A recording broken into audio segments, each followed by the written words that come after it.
Chaque été, les vendanges sollicitent beaucoup de saisonniers pour ramasser les grappes de raisin dans les vignes. Problème, depuis une dizaine d'années, les vignerons font face à une pénurie de main-d'œuvre, ce qui les pousse à faire appel à de la main-d'œuvre étrangère pour compléter leurs équipes. On s'est rendu sur place dans le sud-ouest, près de Saint-Émilion, pour voir comment est-ce qu'ils s'organisent.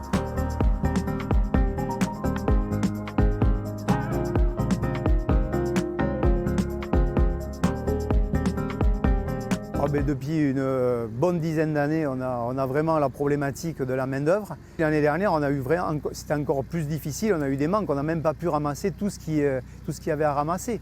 Il y a plusieurs pays qui viennent en renfort pour épauler les équipes, mais je dirais malheureusement un petit peu, le Français n'a pas envie de venir faire ces travaux-là. Donc voilà, il faut se le dire.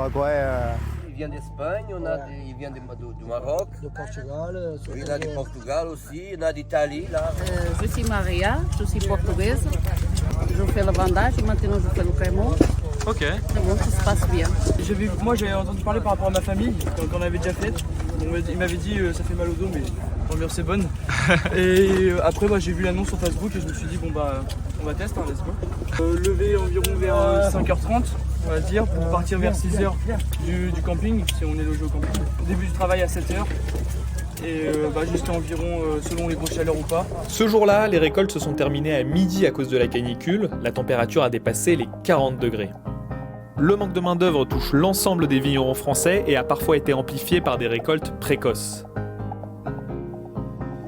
On est passé de 85 à 90% de main-d'œuvre locale au sens large, à aujourd'hui 45 à 50%. Il y a beaucoup de gens de bonne volonté, mais qui n'ont pas les moyens d'avoir une voiture, donc il fallait les ramasser pour les faire travailler. Poser la question de les loger aussi.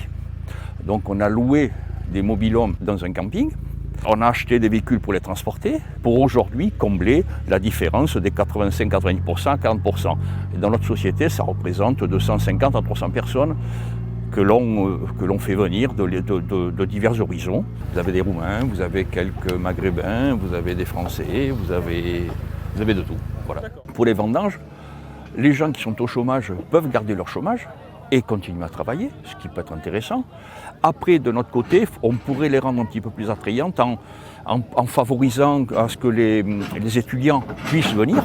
Aujourd'hui, un saisonnier peut gagner jusqu'à 1 800 € net par mois pendant les vendanges. Le raisin va maintenant fermenter, macérer et maturer à l'abri des regards avant de finir en bouteille. Rappelons que la France reste l'un des premiers producteurs de vin au monde, avec l'aide de tout le monde.